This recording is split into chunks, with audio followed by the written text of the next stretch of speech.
Mao ni mag voice over na pud ta tungod kay dili man gud pwede nga mag music o Christian song dire kay maka-copyright man ta. So mao day niya nga mong gihimo atong ning agi last Saturday do sa kabisi jud sa panahon. Grabe daghan kay mga appointment sa trabaho pero ug dire labi na sa church daghan jud kay pero salamat sa Ginoo nga nahimong magmalampuson ang mao nga gift giving. So mao ni ang gibuhat.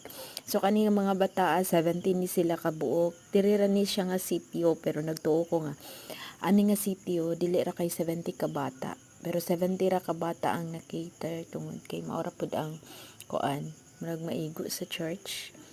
Ni murag maura pud ilang need. So ani nga 70 out of 70 mga 20 plus ang naa dire. Duha la ang absent sa amo ang gi ministry diri sa balay nga mga bata. Duha ra ka book absent. So naaning tambong sila diri og excited kay silang mudawat sa ilang mga gift ani mga panahon na og lipay pug kayo during sa pagdawat nila. So nagpasalamit mi sa mga sa tao nga gigamit ani